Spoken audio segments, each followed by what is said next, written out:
This is Breaking the 180, the podcast where we dive into all things cinema, past, present, and future, without ever holding back. I'm Alci and Sjons. And I'm Sebastian Carrasco. Can't believe it's already nearing the end of April, which means spring is going to start winding down, summer is going to be around the corner, and it's going to be the first real big blockbuster season since the pandemic began. And on that note, before we jump into the main film that we're going to be covering in this episode, let's talk about a little movie that we saw a couple of days ago that turned out to be a lot more fun and innovative than I think either of us suspected walking in, which is the new DreamWorks animated film, The Bad Guys. It's definitely more, well, I wouldn't even say it's more geared towards kids because there are a lot of adult jokes in there. It flies by 1 hour, 40 minutes. It's a very charming movie. If you really are bored and you just need something light to watch, we'd recommend that. So that's a little recommendation since I don't think we've done one of those since our Oscar episode. Yes, exactly. And when it comes to The Bad Guys, it is a really nice family-friendly movie. If you don't want to take your kids this weekend to watch berserkers slaughtering and pillaging villages and ancient Ukraine, The Bad Guys does a really nice creative job in giving you a worthy lesson about goodness. But for film buffs and older audience members in the theater, the movie has all these fun references to everything from Michael Bay to Ocean's 11 to Dog Day Afternoon, if you can believe it. It's that kind of animated film. We're both big Michael Mann fans, and I don't know, Sebastian, did you notice it was like Heat, but with animals, right? That's kind of what it felt like. Pretty much, yeah. It had this it definitely had an art style that popped. Mm-hmm. Very much so. It really just very snappy. I'm not going to say that the dialogue was, anything super special, but it did the trick. It had a really fun, jazzy score done by Daniel Pemberton. So, it's actually fun. Anyone can enjoy it. Yeah. But, especially if, in a family, if mom or dad wants to watch The Northman, someone can take the kid, the kid or kids, to Bad Guys, and you'll enjoy it in the process. So yes, there we go, a little recommendation. There's a shot that's actually stayed with me where Snake, who's the snake, who forms part of this group of bad guys who are animals usually associated with danger. There's a wolf, there's a shark, there's a tarantula, voiced by Aquafina, who's a lot of fun. But there's a shot where Snake is falling out of a helicopter, and there's this wide shot of him hurtling through the sky. It looked like something out of Point Break or a Richard Donner movie. It's a way of being innovative within a genre or a style of filmmaking that we as an audience think we're familiar with at this point, which is also the case with the movie that we're going to be talking about in this episode. A movie we both just recently saw that left us quite taken aback, and it barely needs an introduction, especially for any devotees of everything that's making headlines right now in the film world, and that is Robert Eggers' The Northman. Fate has no mercy.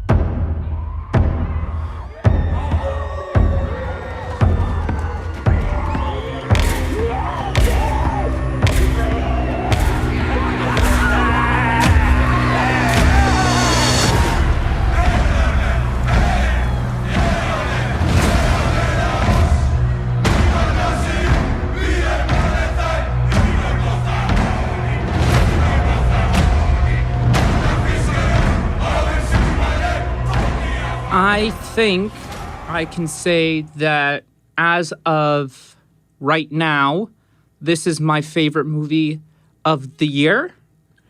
I concur.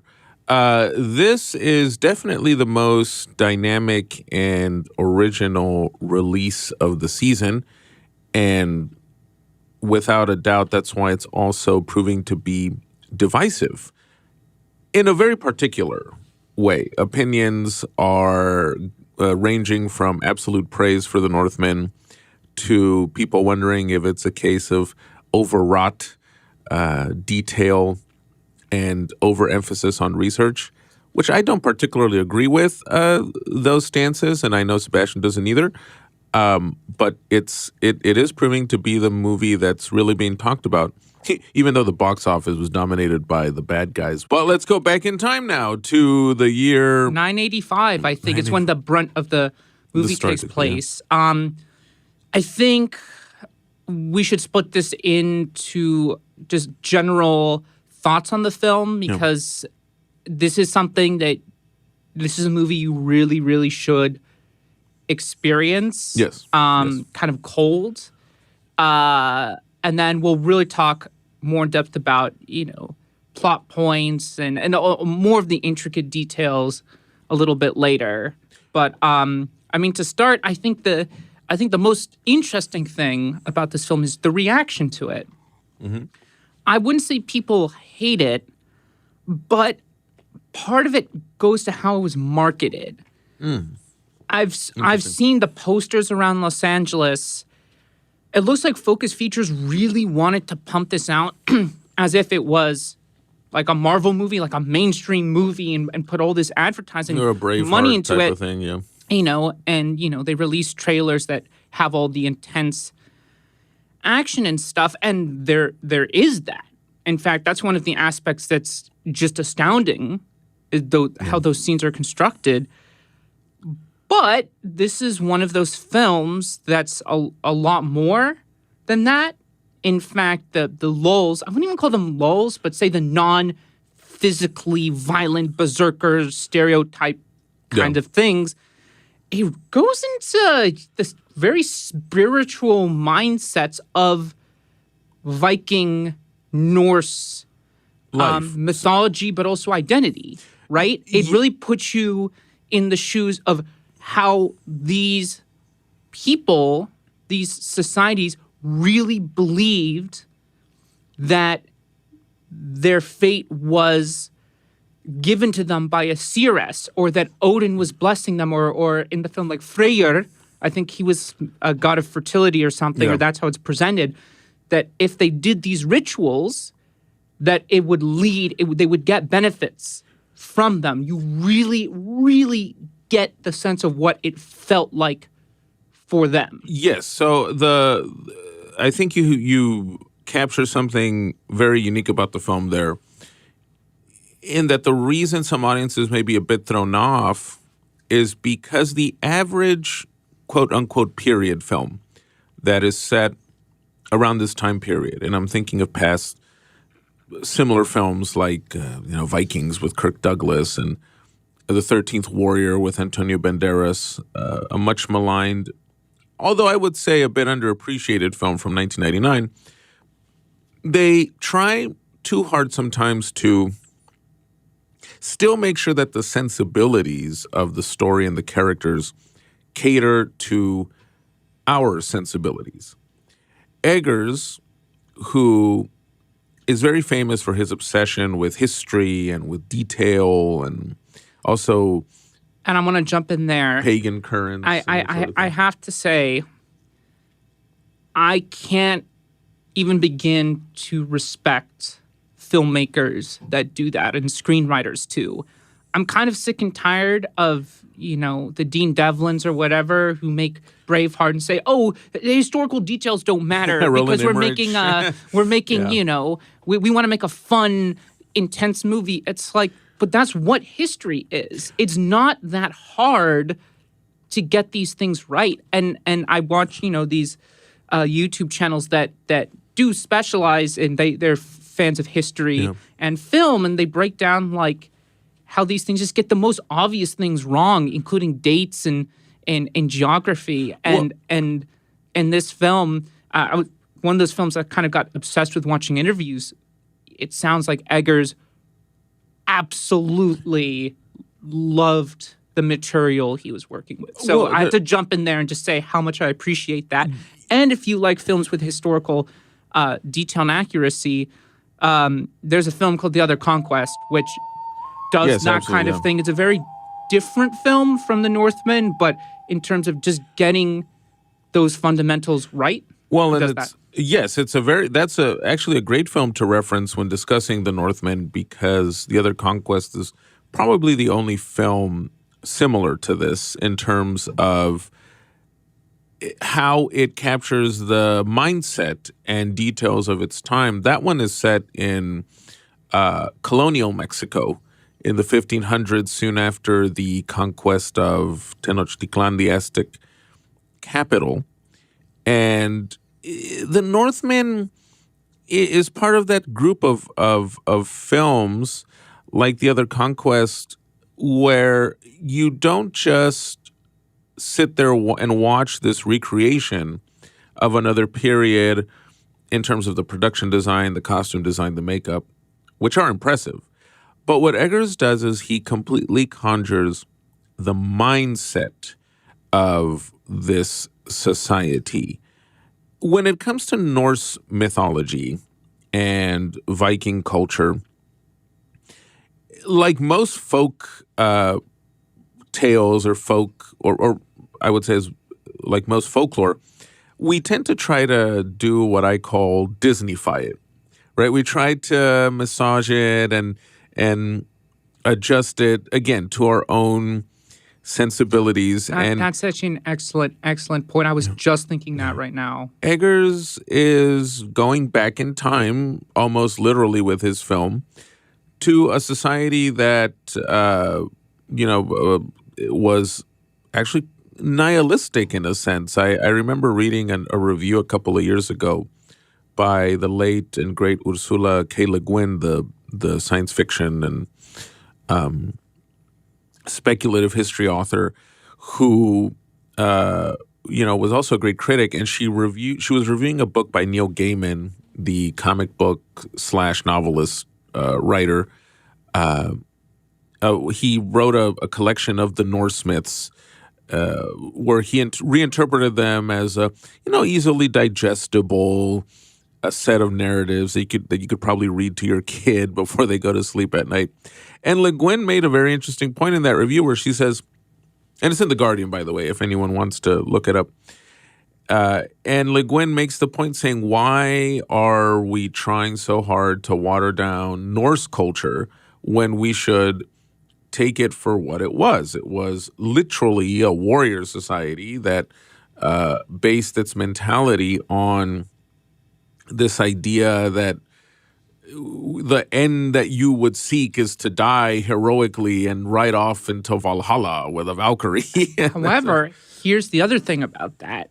So the next level to that, over the Disneyfication, and we're really bringing this back to why the Northman is so special and what it does. I'd say over the last 10 years or so, in pop culture, so we're talking about TV, film, books, video games, there's been this resurgence in Viking and Norse culture. Yeah.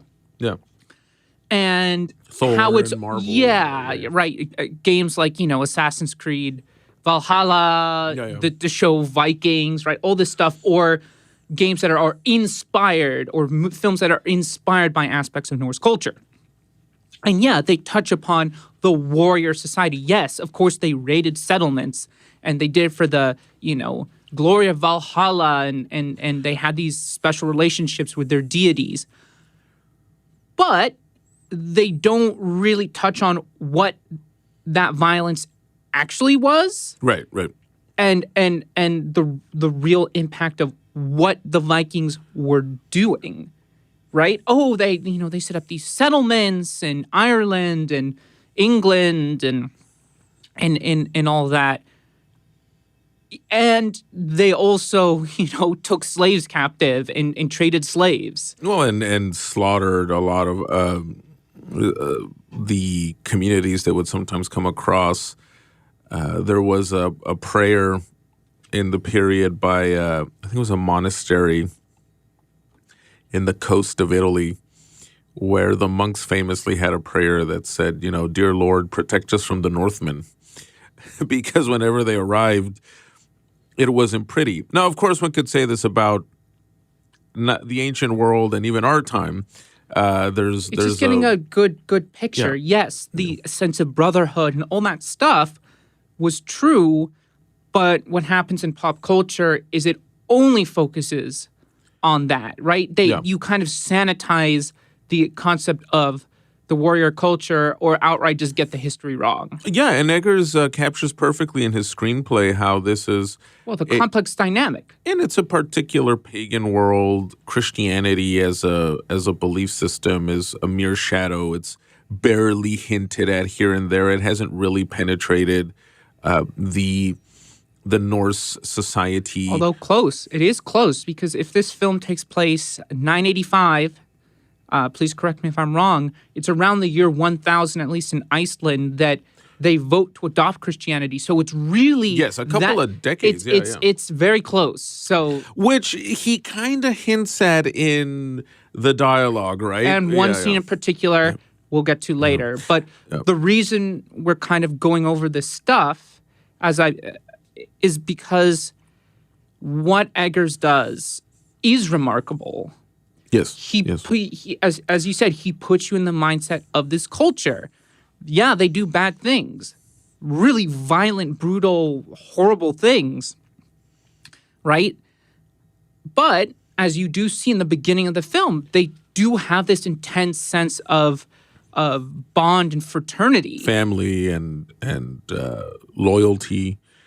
Well, for our listeners, a fascinating little bit of information is the plot itself.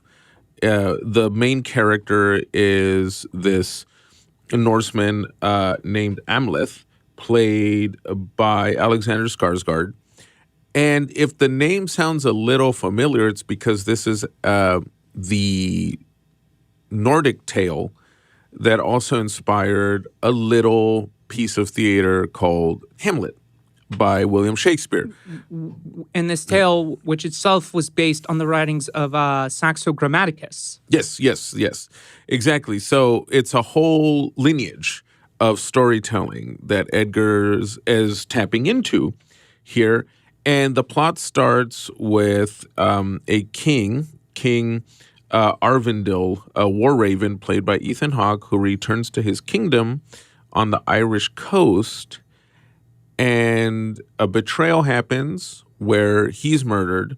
This is, by the way, all stuff that's in just the first trailer. Yes, so we're not spoiling all this stuff anything. We won't spoil. I promise you, when we really get into need our hands into the dough, we'll let you know. We'll give those little but we'll cover, warnings. The things that are done well, some of the general things, we didn't like as a critic should. As we always do, yeah. And so he's married to Queen Gudrun, played by Nicole Kidman.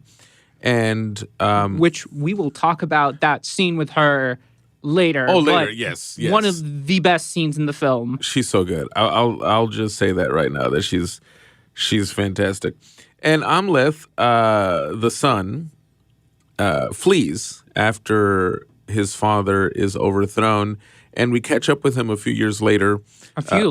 25 years later, something like that. Well, when he becomes Alexander Skarsgård. when he becomes a ripped berserker. Yeah, so he's part of a berserker raiding party that's waging war in the land of the Rus, which, for you history buffs out there, is what today encompasses modern-day Ukraine and Russia. So a little lesson there in how history is all somehow connected, right? Shadows of the past are always in the present. And Amleth all of a sudden finds out that he might have a chance for vengeance to avenge his father if he travels to Iceland. And that's where the real plot kicks off of the story. Yes. The funny thing about that, I actually did not know that they were going to Iceland, because I only saw one trailer. Oh, me too. No, I agree. I did the same thing. And it was a nice twist, and I was like, oh, okay, oh boy, I hope the film doesn't fall off. It takes a different turn, but what it does from there on is extremely interesting. And how they even frame the character is great, because if we're talking about the complexities of the film in Norse culture, the way Eggers frames it, our main character, when we see him as an adult, he's not particularly a good guy. And the things he does throughout the film are pretty nasty and horrible. Well, he's a berserker. Which is another bit of, this is why these kinds of movies are so fun for us too, because if you ever heard the term going berserk, voila, that's where it comes from. It's a term taken from this brand of Nordic warrior who would get worked up into a frenzy, famously sometimes dressed in wolf skins, which Skarsgård does in the movie. And they would go into combat in such a blind rage that even their comrades would be careful to keep away from each other, because the idea was that the berserker was so intoxicated in battle that he could kill anybody, including some of his raiding party buddies, which is why historians also speculate these guys might have been taking stuff, right? The mushrooms, psychedelic substances. You can see that. Yeah. And another aspect I want to touch upon is the spiritual angle. This film really, really delves into the rituals. Yes. Which I don't think we really see. Like, and it might be even hard for viewers to watch because they're so, I don't want to say dramatic, but they're so intense. It's the theater I was at, people were laughing at it because it's really hard to understand how important these rituals were. You know what the irony of that, though, is? I think people probably laugh, or maybe a particular kind of audience member. Number one, just aloofness, right? They're just not even aware of what they're watching. But second, Eggers is so committed to accuracy and transporting the viewer to another time that by really capturing a berserker ritual, which we see, they're around a campfire chanting. The leader of the group has a more rugged version of the classic horned Viking helmet on. For us in the 21st century, if you're completely disconnected from the past, it really looks like an alien world to us. It's the way Eduardo Galeano has described in his books the first meeting between the Spaniards and the Aztecs, right? You're talking about almost the same way we would react if Martians landed, or if an extraterrestrial species looked at our customs, right? It would be so apart from our reality that I think for certain audience members to see an actual berserker ritual that's not turned into, again, a Disney-fied interpretation. Well, not done as a joke. Exactly. It must just look alien to the viewer. Even more so is the first ritual we see with the young Amleth and Willem Dafoe's Hymir the Fool. Oh, yes. Great role, yeah. Well, I guess, like, those kinds of details we can talk about in spoilers, the spoiler territory. But for now, we can... This one doesn't spoil too much because essentially when Ethan Hawke's character comes back home, he initiates a ritual with his son. And it involves, this very mystical environment with a Nordic shaman or warlock. And it's essentially a coming-of-age ritual to start introducing Amleth as the heir to the throne, right? It's almost like preparing him spiritually for taking his father's throne later on. And Eggers intercuts it with shots of what is, in Nordic mythology, the Viking version of the Tree of Life. Right? Yggdrasil. Yes, where these warriors are. We see these warriors and ancestors in the branches. I think if you really love cinema, even if you're not an expert in Nordic history, the visuals, the editing, the rhythm of it should still pull you in and immerse you. Excellent segue. Because, we've talked about, the history and how Eggers and his team, and Sjón, we have to talk about, he co-wrote this with the famous Icelandic author Sjón. Sjón, who is famous for his surreal brand of novels, which all cover different eras. He might write a novel about, let's say, a gay teenager struggling with discrimination in contemporary Iceland. But then he'll write a novel like From the Belly of the Whale, which is a wild medieval story about a poet wandering around 1600s Iceland and having visions. But they're all interlinked by his unique use of mythology and surrealism. He even did a novel where he rewrites the story of the Golden Fleece, but in a modern day ship. And his most famous novel, if anyone wants to read it, it's an easy read. It's just 95 pages. It's called The Blue Fox, and it's about an Icelander hunting a fox, and it turns into this rather gothic and beautiful fairy tale.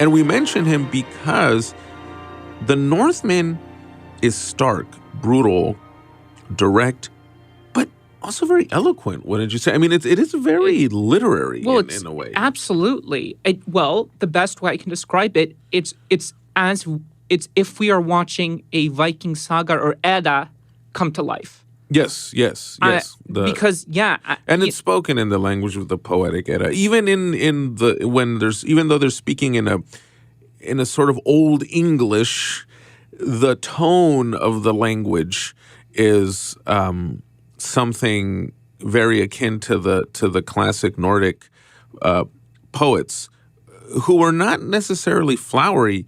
They're very direct but eloquent at the same time. Me and Sebastian were actually talking to a student right before doing this podcast who enjoyed the film, but was talking about how the language kind of threw him off a little bit. I mean, that's just how authentic the movie feels. Yeah, and first of all, the shots, the shots of Yggdrasil or the Valkyries and stuff. I mean, really just stunningly beautiful, accompanied by a pretty stellar score written by Robin Carolan and Sebastian Gainsborough. I've been listening to it on loop. Great score. But also just the way the movie is actually directed and filmed. It's that perfect balance of stylized but not distracting. It's hallucinatory in a way, but it's not overwrought. I mean, there are lots of one takes, but for me, it felt very natural. Yeah. In a way, it almost felt like we are Odin's Raven in those shots. Well, there's something very interesting about Eggers is he seems to be genuinely interested when you read interviews with him in the essence of what you could call pagan belief or pagan culture, which was evident in his famous acclaimed debut, The Witch, about this family of Puritans who are exiled into rural New England in the 1600s, and they start sensing they're being harassed by dark forces, satanic forces, essentially, because they're convinced a witch is starting to wreak havoc in their little home. And in that movie and in this one, Eggers takes the belief system of these societies so seriously that, as you were saying, on a spiritual level, you don't sense in these movies that he doesn't believe it. And that may sound a little strange, but what I mean is... Well, it feels authentic. You're saying authentic versus pretentious. Yes. So in the Northman, when we see a Valkyrie charging through the sky and she's emitting this war cry, you get the sense Eggers isn't just throwing the Valkyrie in there because it's cool. He's trying to get across that for these people in the world of this movie, it's real. It's something tangible for them. The same way in The Witch, he's not playing around when he suggests that there's a witch serving the devil, probably a devil. You know, the Satan has taken on the form of a black goat in the movie. For us in the 21st century, we may not believe in these things. Well, at least, I don't know, at least most of us. Or if we do, it just feels so hokey. It just feels like, oh, look at me. I'm doing something different. Right. I'm really in touch with nature. And of course, there's a very specific crowd of people that do that. And it just, I don't know. To me, it just feels just so fake and phony. You're hitting the nail on the head. It's not authentic. It's more used for the sake of stylistic flourish in movies.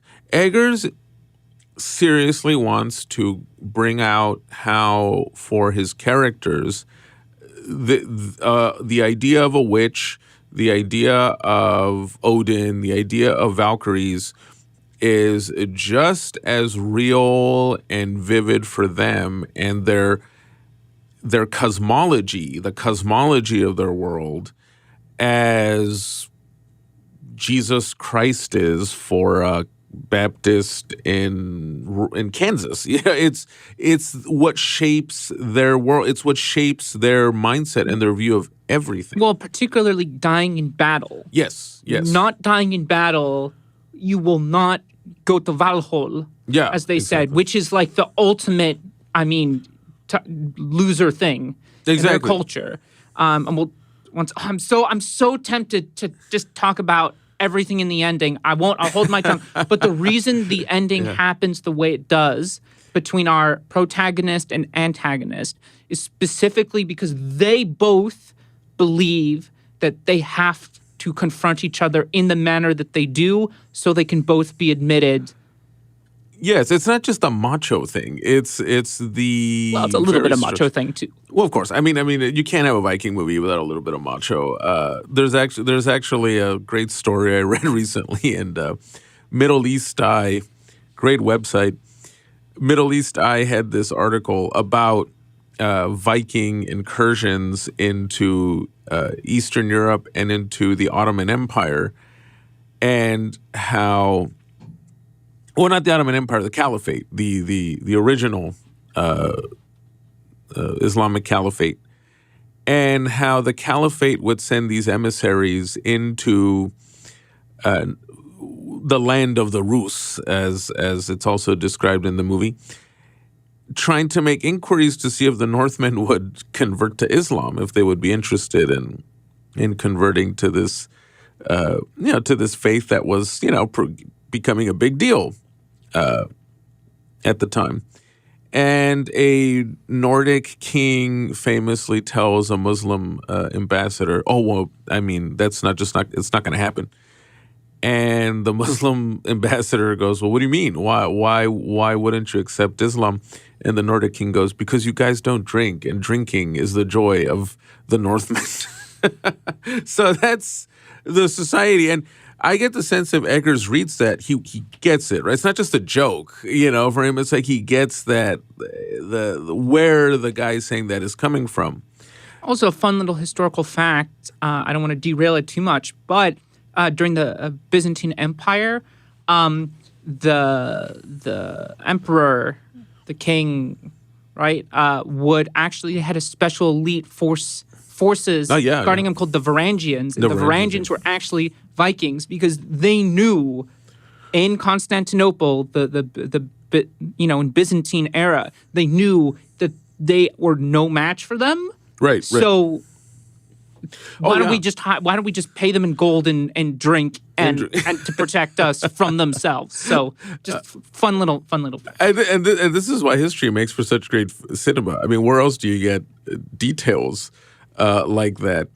And of course, it feeds into our own time because one reason Eggers said he was hesitant to take on a Viking story for a long time was because of the way right-wing and proto-fascist movements have appropriated Viking culture.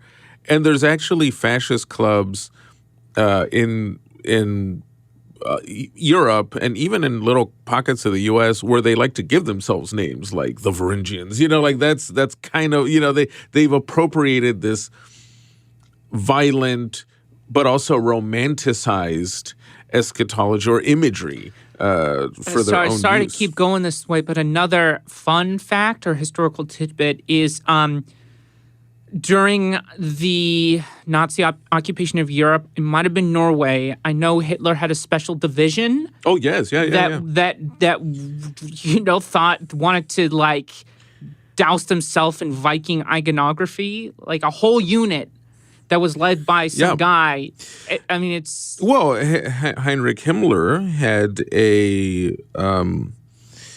a plot in store to try to breed proper, authentic super Aryans by sending German Nazi soldiers to breed with women in Norway and in certain parts of Scandinavia with this idea that, like, yes, this is the original Viking people, so we need to those are the ones we really need to breed with to create the master race.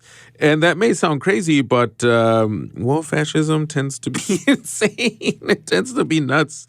But I mean, I think another interesting reason we bring up this point is I think this film does actually tackle that. I mean, in the very beginning of the film, when Heimir the Fool, he quote unquote crystallizes Amle's tear, and he said, "This is the last tear you'll shed until your adulthood or some special moment in your life."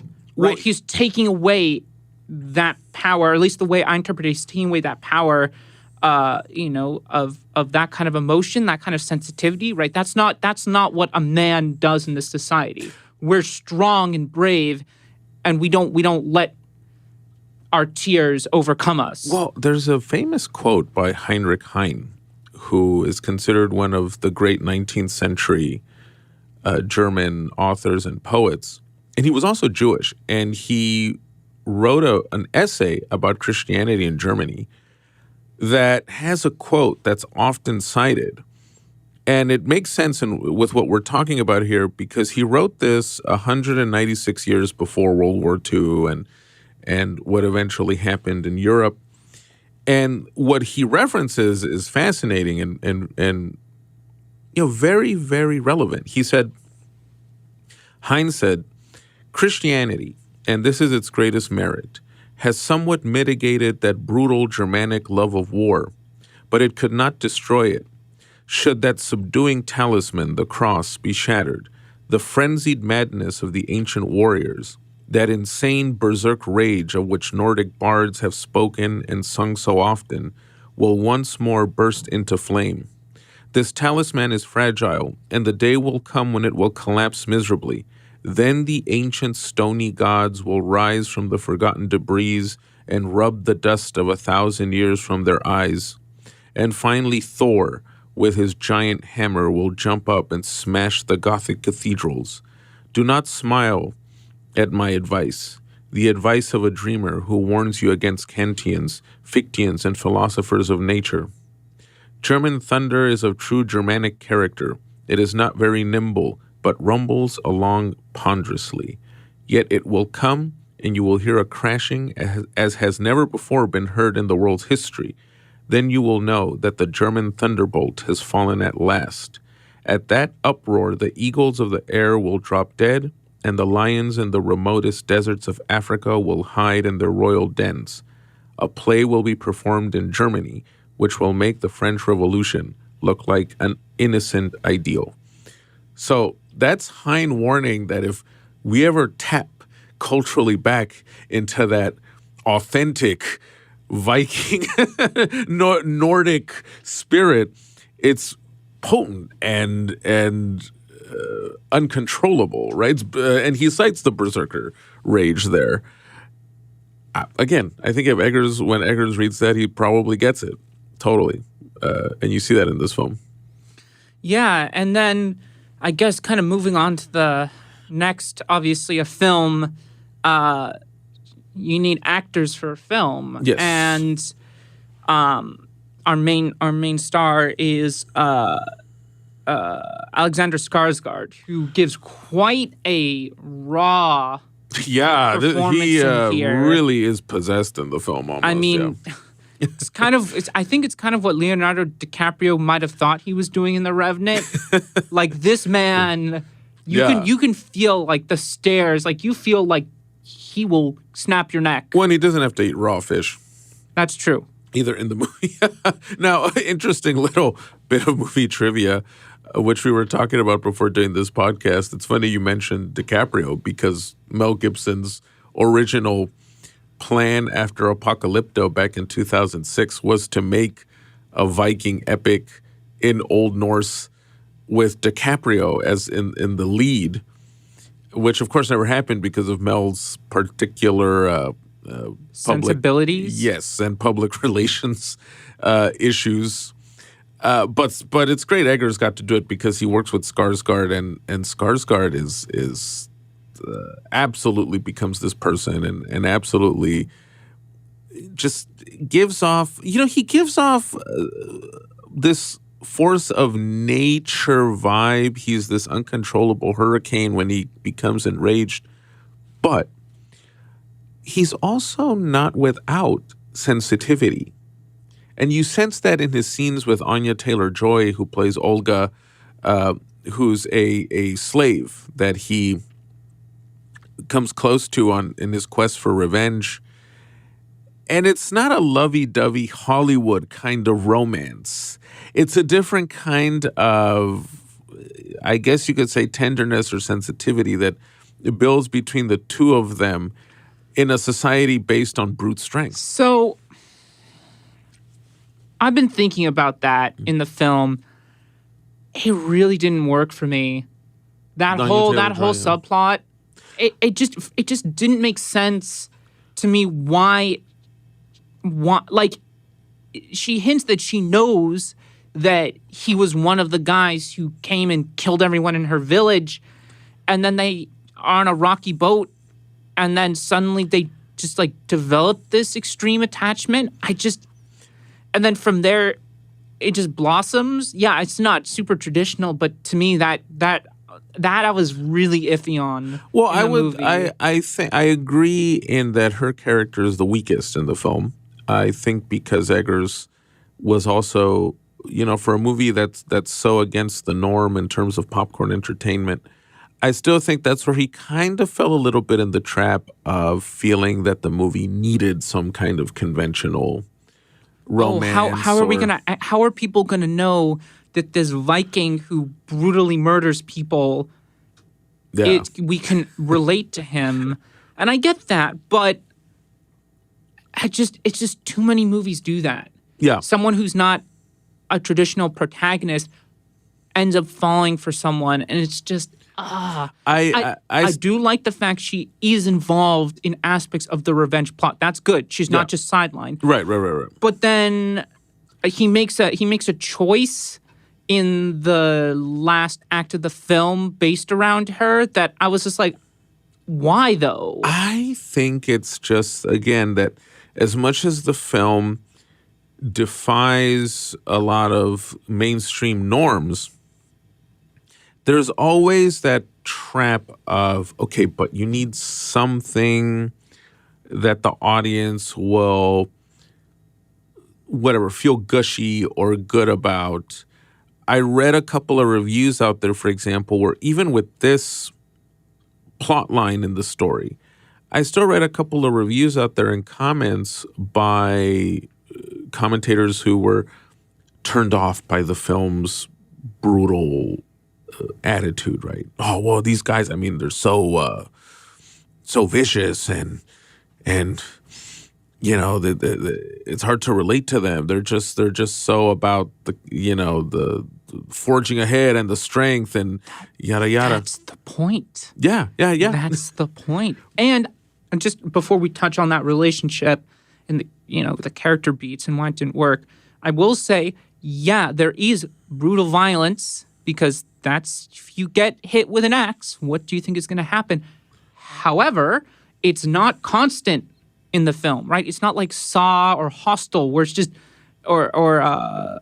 is it not Sallow, but one of those like Eastern European. Like Sallow's a masterpiece, but I think you mean like a Lars von Trier. Yeah, that's just yes,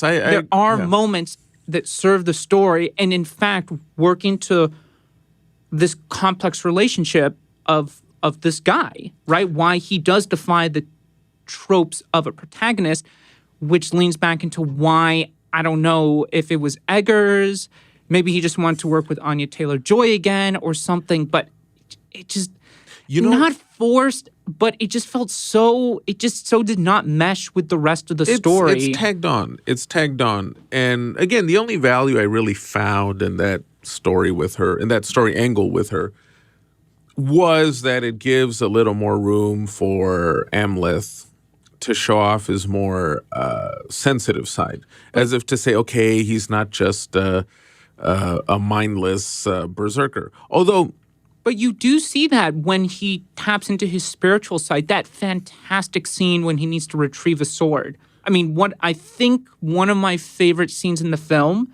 when he has to descend into that cavern. I mean, to me, that's how I relate to him. That you feel that's where his sensitivity lies and his connection to these pagan roots. Right, but it's still part of the warrior ethos, right? It's still part of this. He needs to retrieve the sword so he can then go on his rampage, right, to extract his revenge. I think if you're making a film in America with an American company backing it, the pitfalls is you're going to get a producer who's going to say, yeah, okay, but come on. I mean, isn't there someone he can fall in love with? Isn't there something that's a little more lovey-dovey about him? I mean, wouldn't it have been more interesting is in a way that gives her more power, that she knows that he's one of the berserkers who killed everyone in her village and enslaved her and all that. And she knows that, and she knows his strength, and she needs him for her own plans. So she needs to work with him. They have to work together for mutual benefit. Right. Not just because they share one scene in a boat and then suddenly like that. Well, but that's the American dream. People just, it's a love at first sight or whatever is what they call it. That's the, it didn't pull me out, but every time the scenes of them together, I was like, The Hollywood fantasy has a funny way of penetrating any kind of movie. Also, in terms of her performance, I also found her accent that she put on really distracting because she's acting against Swedes and Danes and these other guys. That's always been a problem with these kinds of movies. Going back to the infamous Angelina Jolie accent in Alexander, where people were even poking fun at her at the time in articles saying she sounded more like a vampire. It's always this. It's always this challenge of faking these accents, and maybe Anya Taylor-Joy is just not a good mimic. Some actors are fantastic mimics, some are not. And she's a great actress. Yeah. I mean, Queen's Gambit, the Witch. Yes, yeah. No, she's fantastic. And even in The Witch, right? She successfully fakes a 1600s New Englander accent very well, but in this one, I wouldn't say fake because as an actor, that's your job. So not fake. Well, she's just doing her job. Mimics, I guess. Yeah. Yes, evokes to get into the actor studio mode here. But it's true. I think the point you bring up is good about the accent. It does it even pulls you a bit out of the moments. In fact, I think her best moments are when she's not talking and she becomes a kind of ethereal image in Amlet's mind. There's these very beautiful dream sequences where he envisions her as a kind of mythical or folk Nordic persona in the woods with a crown of leaves. And that in a funny way evokes more powerfully his yearning for some kind of intimate companionship as opposed to the clunky dialogue scenes together. And it's not to take away from Anya Taylor-Joy's abilities as an actor, of course. And we're also not saying she's bad in the movie. Yeah. We're making a big distinction. She's the weakest part of a fantastic film. That doesn't mean she's bad. Right. But because all these other elements are so bloody good, gotta bring that up. And before we're accused, oh, you're just sexist, you don't like, powerful women characters. Nicole Kidman. Oh, well, yeah. That's the thing. What her character, the revelations of her characters, which we will get to later, you're just like, holy wow. Well, Kidman is allowed to really, she's been in some so-so stuff lately. Aquaman. Yeah, exactly. She's been in some so-so stuff lately. And in Northman, she's allowed to bring out not only that stronger character, but also her capacity to tap into darker territory, into darker waters, in a much more in-depth way. So in this film, she's Amlet's mother, and she is taken away by the betrayer who kills his father. And when she acts, she brings such presence to her moments where it feels intimidating. It feels like someone who knows how to wield power in this society, right? And in this world. But also the development of her character, and I think what the whole film tries to do, yes, while embracing the Viking spirit, I think Eggers is also, he's showing his hand a little bit. And if we place our value only in the strength of men and in the patriarchy and women are only our companions, so we can strengthen our legacy through bloodline. And he shows you the faults in that system. What happens if we embrace those, right? But also when you make assumptions based on those preconceived notions. Yeah, which is how Kidman's character comes into effect. Well, what I find fascinating too about the character is it is true that in most patriarchal societies, maybe it's because of the patriarchal environment. Well, I mean, most societies are patriarchal, including our own in the 21st century. Yet women are always somehow, I don't know if subconsciously or unconsciously, seen as figures of strength. So, for example, this is a highly patriarchal society, the Viking world, and yet their defining image of a warrior's transition into the afterlife is a woman, a Valkyrie.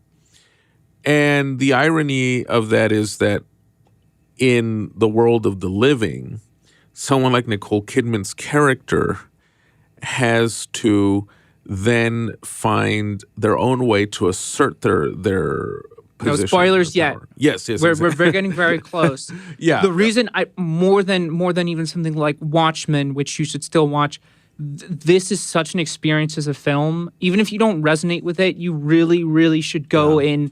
Just like if you're curious, maybe watch one trailer. I would say don't watch anything. Just go in and embrace it. That's the best way to experience it. I mean, even in a film like, which we mentioned earlier, The Other Conquest by Salvador Carrasco, released in 1999 and 2000 in the United States, you see that as well. It's a colonial Spanish society, and yet the Aztecs, of course, were also, in a sense, very much a warrior society, as were the prime imperial societies in pre-Columbian America. But yet, a lot of their most potent symbols are also feminine. Tonantzin, the mother goddess. That's the correct term in Aztec society. In the movie, there's a great character of strength in the daughter of Moctezuma, the deposed Aztec emperor, played by Elpidia Carrillo, the great Mexican actress who was also in movies like Predator and The Border in the 80s. So in history, we see this a lot. I mean, you see it also again in any society that tends to be stereotyped a lot as patriarchal, even though, as I stated earlier, our own society is still highly patriarchal. But for example, in the Middle Eastern folk stories, in Latin American folk stories, and in Viking folklore, women tend to, take on potent and very powerful symbolisms. And Nicole Kidman just captures that so well in this movie. She really, really does it well. I won't spoil how, but, there's that great shot I love of her inside this hut holding aloft a sword. That is a great, great moment. Yes, absolutely. Where she looks like she could just lead a whole army on her own. Yeah. I mean, you brought up images too. Just the actual construction, right? We have the direction, camera direction, right? That's Eggers, but his DP. Oh my goodness! Oh, fantastic! Wow. So picturesque. So it's like these wonderful stark canvases, which are beautifully framed, but they feel vivid and real enough. You can feel the mud in this movie. Oh, yes. I would compare some of this film to a movie I want to recommend to listeners, a fantastic film from 1965 from the Soviet Union, made in what was Soviet Ukraine at the time, called Shadows of Forgotten Ancestors, by Sergei Parayanov, a great Armenian Soviet filmmaker who also made an amazing work of cinematic poetry called The Color of Pomegranate. But Shadows of Forgotten Ancestors covers Ukrainian history, almost like what Eggers does with the Northman, with this kind of this combination of anthropology and powerful imagery and sound and music, and a respect and immersion in the pagan belief system of the periods Parayanov covers in the movie. And I wouldn't say Eggers is up to the level yet of Parayanov in terms of directing, but his movie definitely reaches those heights if anybody wants to check that one out. Shadows of Forgotten Ancestors. And I should give credit. Yaron Blashki was his DP, worked on him on The Witch, The Lighthouse, and now this film. So he's like his constant you can tell that they really understand each other. In that aspect. I mean, that's what film should do, right? The phrase every frame a painting. Yes. To me, this film is constructed in a way that is just gorgeous, but it's not as a substitute for the content that you're seeing. There's that nice marriage, right? Yeah. We're talking, I think in Watchmen, we talk about the woven tapestry of a film. Yes. That this film, really nails. Well, and the runtime, you don't feel it. I actually, it's one of the few films I walked in, I had no idea how long the film was, but when it was over, I felt satisfied. Yes. I felt like, all right, this is... It's not too long. Eggers has a good control of pace, which he did as well with The Witch. The Witch is just long enough. I think it's only like an hour and 40 minutes. I forgot how long The Lighthouse was, but I know you have many reservations about the lighthouse. I liked it a little more, but I still think it is his weakest film. After The Witch, he made The Lighthouse with Willem Dafoe and Batman. Oh, I mean Robert Pattinson, where they're both these sailors stuck in this lighthouse out in, like the coast of Maine or something in the 1800s, and they start going bonkers.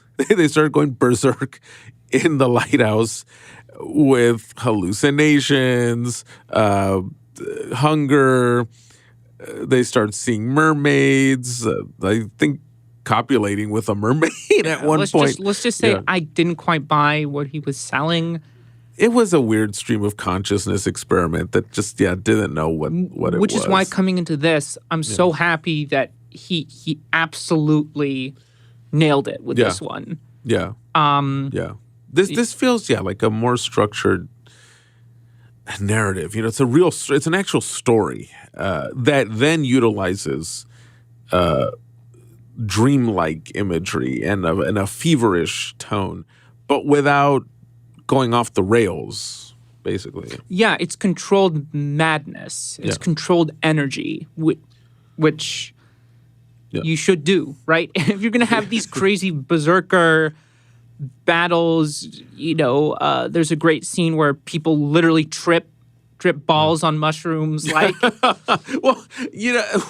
what he does well is tap into how myth really works and where myth comes from. It's a superior version to a movie I mentioned earlier, The 13th Warrior from 1999 by John McTiernan, which was an infamously troubled production. It's based on a novel by Michael Crichton, where Crichton took the real journals of an Arab explorer named Ahmed ibn Fadlan, who traveled with the Northmen and wrote a journal of his experiences with them. And Crichton wanted to have fun with it and imagine, well, what if his travels led to the real events, quote unquote, that inspired Beowulf, right? The supreme Nordic epic, the supreme Nordic, it's their version of the Iliad, basically. And the movie version is, it actually has a great music score by Jerry Goldsmith. It has, some of the dialogue, it's kind of corny, but Antonio Banderas does a very good job portraying one of the few non-Orientalist, non-stereotyped Muslim characters in an action sword and horse epic. The Northman, though, really does a superior job in making you feel, okay, these Nordic myths we're talking about, this is where they come from.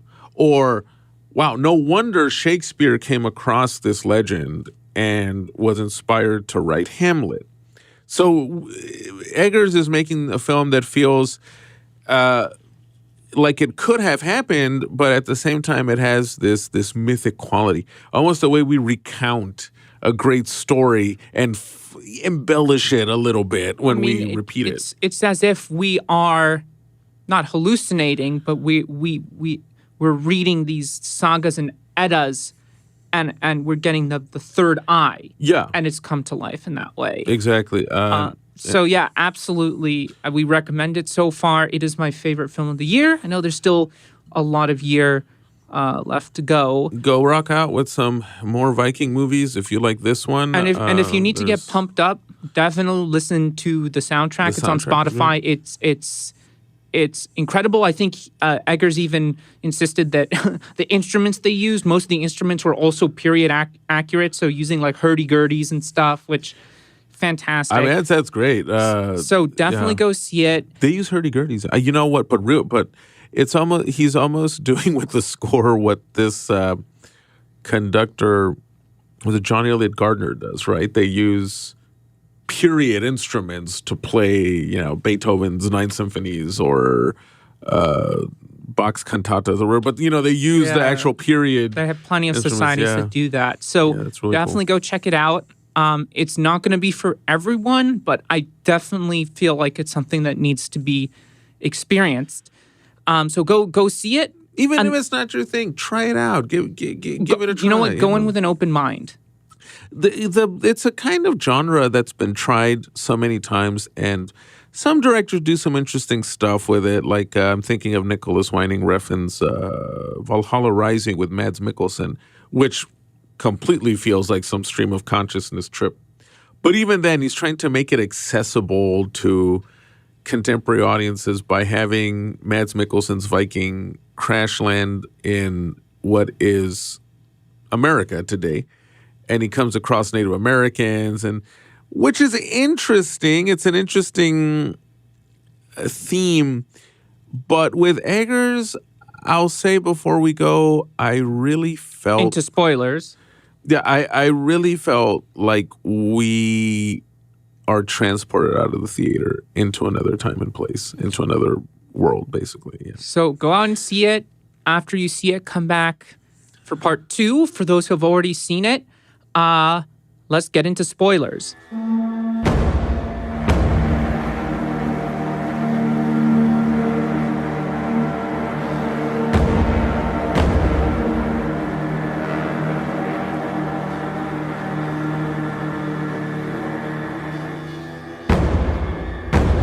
So let's get into detail then into how the plot develops.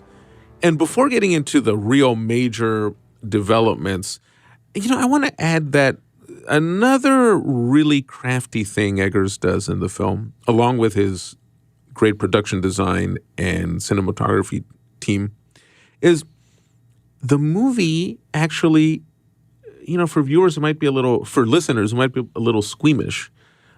It's actually not as violent as we're making it sound.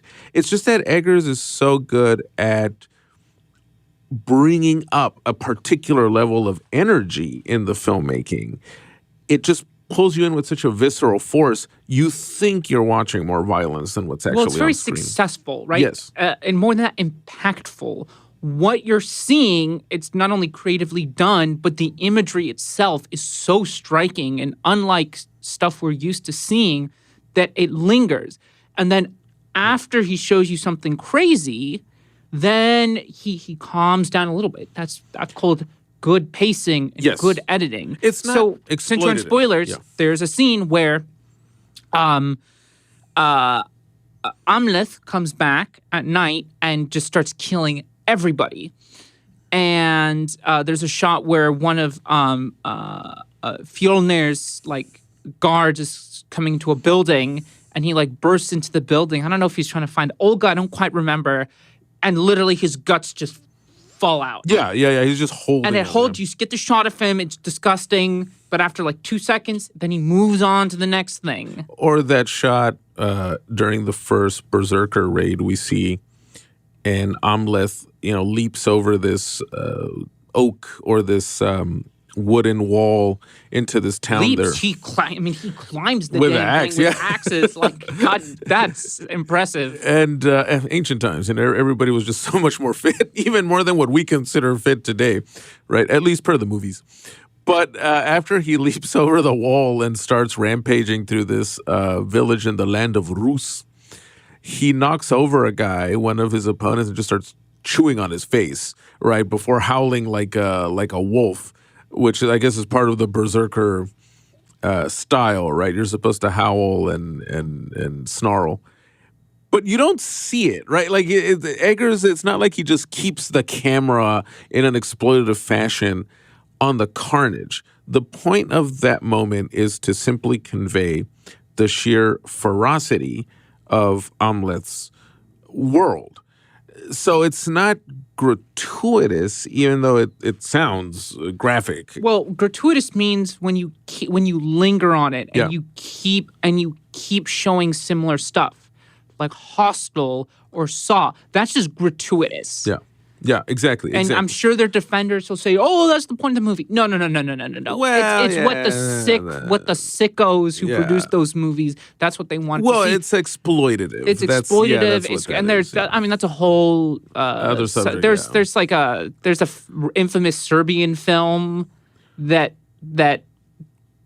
everyone knows, like if you go on film forums and you're like, oh, have you seen that Serbian film? Everyone's like, oh God, don't even bring that up. Really? Yeah. Well, now I need to go for this. But the point is, there was a Japanese one in the 90s and the 00s called Guinea Pig that also, I know some of our listeners are going to go look for it now, but I'll put it this way. It goes to such extremes.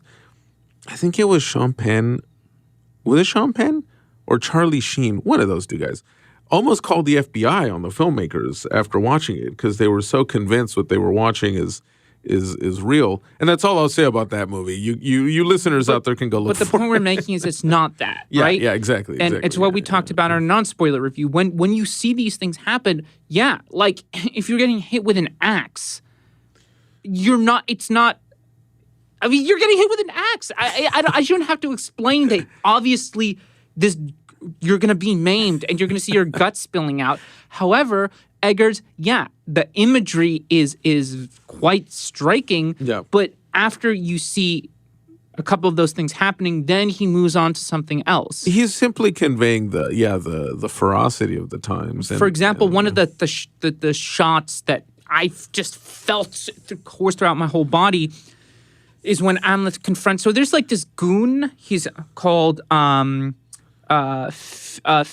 the Nose Stub, who he actually chewed off his nose when he, as a kid. He was trying to Finir was trying to kill him, and he confronts him again, and he slowly puts the sword through his nose. Oh yeah, that's probably the most like disturbing. But it's not lit in a graphic way though, because it's at night. It's shadowy enough where you cringe at the violence, but again, it's not gratuitously displayed in a overly graphic But also, way. it's part of the theme, what we're talking about. When you follow a society, how do you define being a good person and what a likable protagonist is? Yeah, getting your unfettered vengeance is going to be pretty brutal. And Eggers even makes it ritualistic, right? There's at one point he kills somebody by leaving them hanging upside down with their intestines. Some guards or something. Yeah, he's gotten the special sword, or he thinks it has the sword that needs to be fed blood. Yes, exactly. So the revenge, the kind of one-man guerrilla war he wages against his enemies takes on a ritualistic style. In another scene, he kills several guards and leaves their body parts arranged almost in we were talking about this earlier, a kind of mocking or reference point to Christianity in the way the body parts are positioned above this hut. So even the killing, the way he's killing, it's stylized in a way where it's also not completely meaningless. Eggers is capturing how Amleth believes he's also on some kind of holy war quest.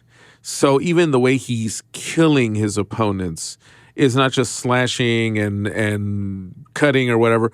He's doing it in a way to send a message, a ferocious and bloody message to be certain, but there's a method to the madness. Well, he's playing the ritualism against Fjolnir and his family. Yes. Right? It's terror tactics. The other thing, too, that I want to point out, that whole scene you mentioned, the way he shoots it, you see him grab the two guys in the hut. He never shows you dismembering him. Right, exactly. Never. You just see the aftermath.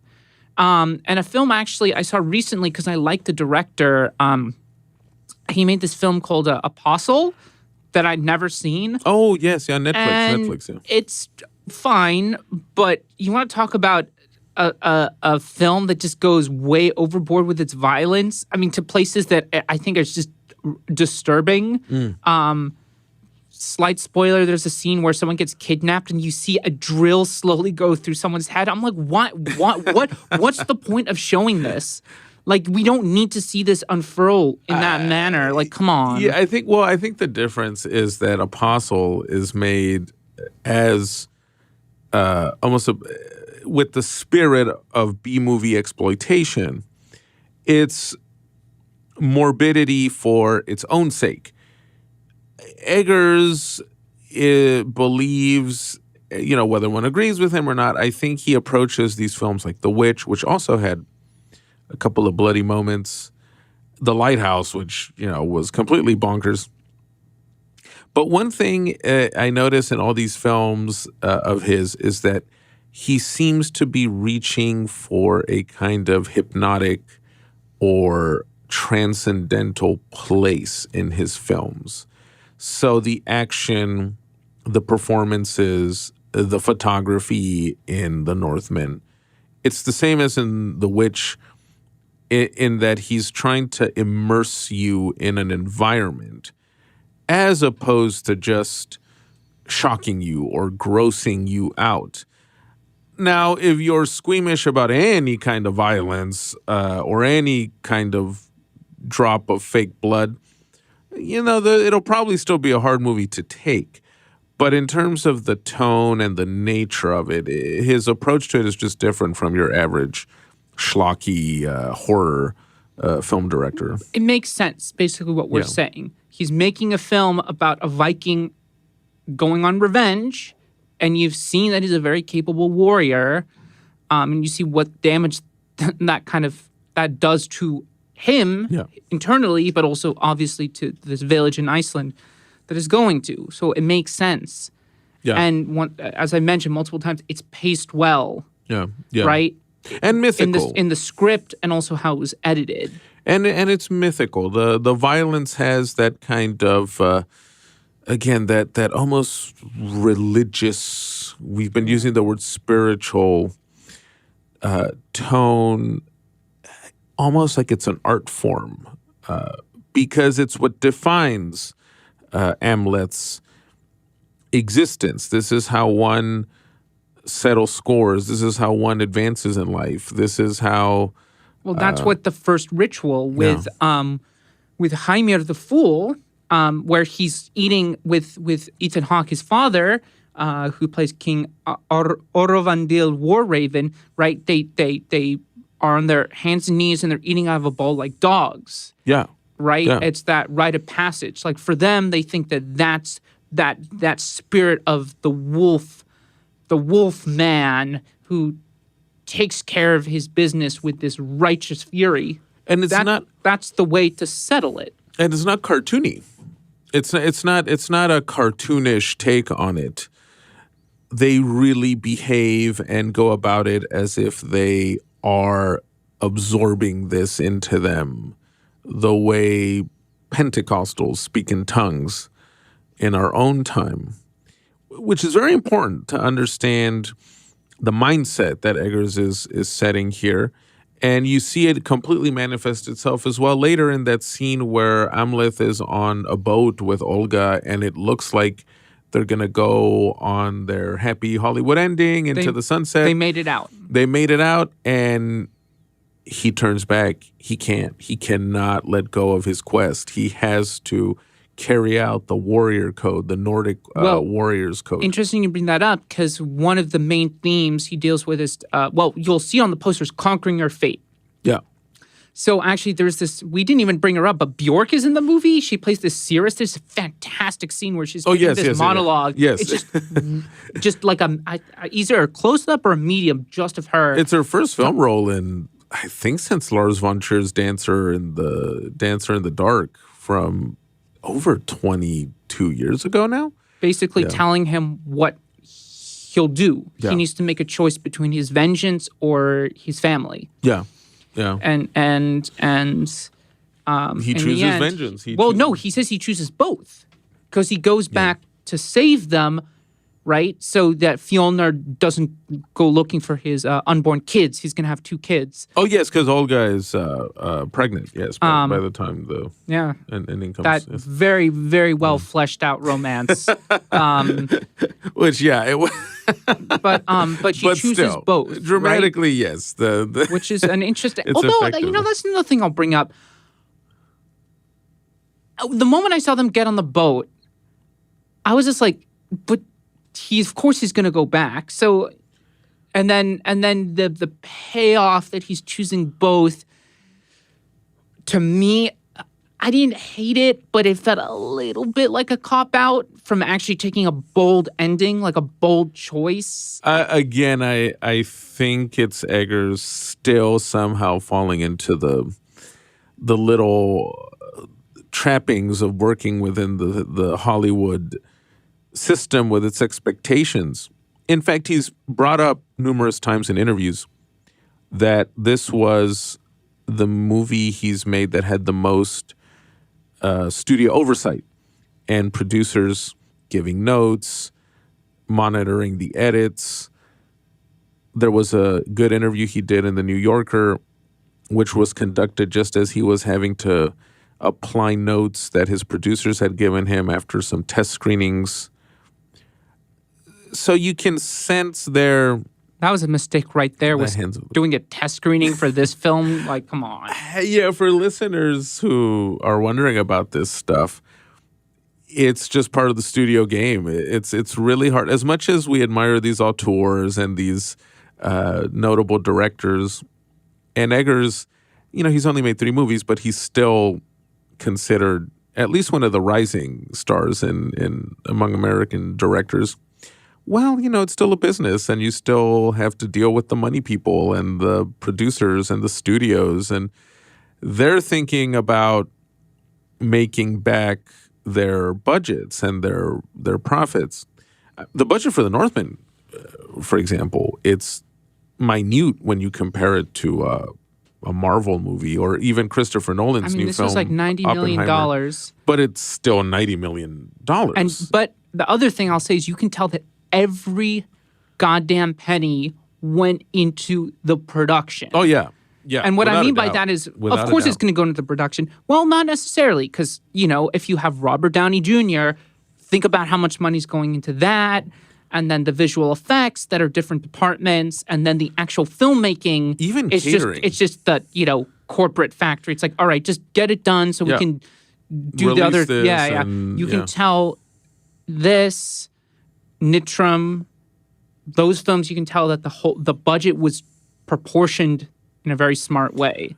Oh yeah, and even compared to Nitram, though, this was a huge studio undertaking, right? You got Focus Features backing it up, and they were hoping this would be their big hit, and it did make a modest amount in its opening weekend. The audience score is a bit divided. It got a B cinema score. But then again, that reminds me of what Roger Ebert wrote about Fellini's Satyricon, Fellini's amazing movie about ancient Rome, adapted in his own Fellini-esque way from Petronius's satires. Ebert said, movies that try... movies... He was trying to say, like, bold movies that go for broke can't please everybody. It's one of the great risks in taking chances. Because you're being innovative, it's still going to seem so new or so different to audiences conditioned to, franchises and sequels and prequels and play it by the numbers blockbuster movies. You know what? It's going to throw them off a little bit. But even Nolan, people admire, he still makes the movies he wants. They're still safe and comfortable. You know what I mean? Like they define mainstream, yes. Yeah, exactly. So, they'll be creative in Tenet or Inception or whatever, right? The concepts. Yeah. But when you watch them, it's not really challenging you. They're entertaining. Like Insomnia, I think, does challenge you a bit with the performances and how it tackles. Yes, and it's funny enough a remake of a Nordic thriller called Insomnia. Yeah. So but now that we're talking about, but it's that you're right, and it has to be noted that's Nolan working pre-Batman, right? Pre-billion-dollar hits. Pre-$250 million budgets. So it's a different spirit, it's a different tone. And now he's expected to deliver with every movie some huge box office smash while still doing his innovative Nolan thing. Like Tenet played around with perceptions of reality and storytelling structure. Now he's doing Oppenheimer about J. Robert Oppenheimer, the father of the A-bomb. And I guess the challenge there is, how do you tell Oppenheimer's story? If you're Nolan, how do you tell Oppenheimer's story in a way that's compelling and yet meets all of these Nolan expectations? He's shooting it in 70 millimeter and it's going to play in IMAX and it's not your usual period IMAX film. And stuff. I saw The Northman at an AMC. I was quite curious. I normally like to support local theaters like Lemley or Alamo Drafthouse or stuff like that. Art. Yeah. Because I was like, oh, first of all, this is interesting that Focus Features wants to release a more indie film within this space, right? It's playing, bad guys and probably still the Batman. And, And in 2 weeks, Doctor Strange. The new Harry Potter one, the Secrets of Fantastic Beasts, Dumbledore. And it's like Focus is trying to punch above its weight class a little bit. Yeah. Like this film is in that weird mid-budget category that, Yeah. It's not the Batman or Marvel, but it's no Nitram or even, I think The Lighthouse must have been much, much less in budget than this. Oh, much less. And also, even compared to this one, The Lighthouse is still very, I would say, inaccessible to people that aren't into that kind of movie.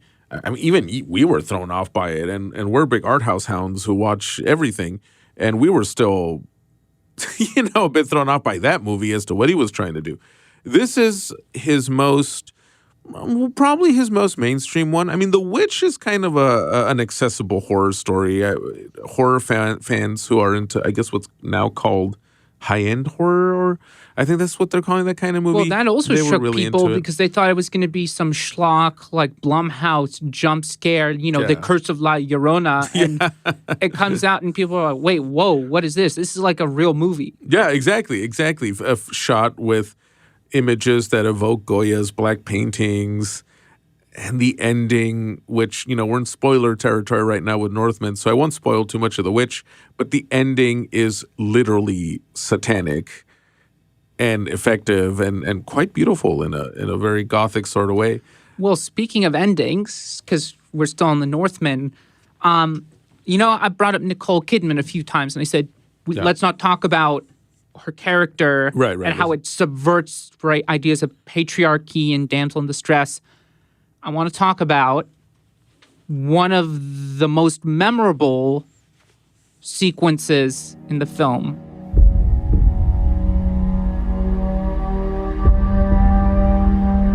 Which is when Amleth comes to save Nicole Kidman. His mom, basically. His mom. In the movie. Gudrun. I know Amleth, he's had a quote-unquote code, which is he doesn't kill women or children. And that takes a sharp turn when he confronts Nicole Kidman, who, you want to talk about someone who is channeling some fire? Oh, yeah. Yeah. I mean, let's just say she reveals... We're in spoilers. So she basically reveals that his quest, in a sense, has been misguided because she was in on the murder of his father all along. He thought that he saw his mother screaming in terror.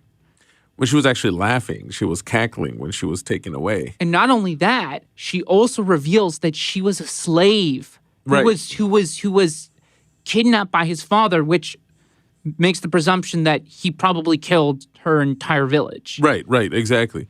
So she never had any kind of affection for him, which is unique in its own way because we assume in these times that marriage wasn't exactly based on lovey-doveyness. But human affection is just part of who we are in any era, which is what's evoked with Amleth and Olga, right? His affection with her is genuine, whereas his mother reveals that she never loved his father, and she actually was grateful to be taken away by his traitorous uncle because he was... Well, she said that she went to him on her knees begging him to kill King Arovandil. Kidman is so good in that scene because she's so frightening because she evokes so well that I want to say that sense of low-key terror or unnerving atmosphere you feel when you discover someone isn't who you thought they were. When someone who you were so sure of comes out as something completely different from what you believed, and she captures that so well. That whole scene just captures that well. Well, it's what Skarsgård happens when plays you it so put well, yeah. someone, a character, it could be any person, your parents, whatever, you put them on this pedestal, Yeah. and then you have distance from them, and you come back and actually get to interact with them. Yeah. And you're like, oh, this isn't the figure that I put on the pedestal. This is a person has very real wants and needs. And in fact, I mean, the most intense part of the scene is she said that, if Amleth kills Fjolnir, that she might even be his wife. Exactly. That she gets to make the choice. She made the choice to love Fjolnir. Now, before people squirm, again, what Eggers does, as we've said many times in this episode, what he succeeds at so well in the film is placing you in the mindset of the period. And the truth is that was typical, that was classic in these ancient aristocratic families and in these, again, this pagan world that's so different to our modern sensibilities. Although I always like to quote Walter Benjamin, who once wrote that all documents of civilization hide barbarism. That is to say, all civilizations are barbarous in their own way. Slavery, for example, right? Yeah. With these romanticized ideas of Vikings we see in pop culture, what the second half in Iceland deals with so well is, there is a hierarchy system. There is the slave caste, and these farmers, they're probably not the richest, but they still have the standing over them. Yeah, there's even a scene when Amleth saves Gudrun's little boy. Oh, yes. And he gets given more privileges. He's now the slave who gets to control other slaves, but he's reminded that you will always be a slave to us. Oh yeah, and he's offered women and all the things, all the perks that come with being a slave with perks in the ancient world. But again, it's the mindset of the period. It's how they operate. It's all they can relate to. One thing I wrote in my own review of the film is I love how none of these characters function as if they are aware that they're not in the 21st century, right? They have no concept of what's coming later in history. And a lot of historical movies make that mistake. They want to place people in the Middle Ages, in 1930s Berlin, in 1870s Paris, as if they're aware that they have to cater to the sensibilities. They're part of this major historical event. Actually, that's an excellent point you bring up. That happens a lot. Yeah. Oh, yeah. Because it's the writers injecting what we know now. Exactly. And that actually makes me like the movie even more. That's right. Eggers does not approach the film that way. Yeah, exactly. This is a completely different thing, but I remember soon after watching Northman, I also had to review a TV show called The First Lady on Showtime about three First Ladies. Viola Davis plays Michelle Obama, Michelle Pfeiffer plays Betty Ford, and Gillian Anderson plays Eleanor Roosevelt. The comparison is valid, though, because that's a show that flops completely because everybody talks like a first grade history book. Everyone is aware that they are Eleanor Roosevelt, Michelle Obama.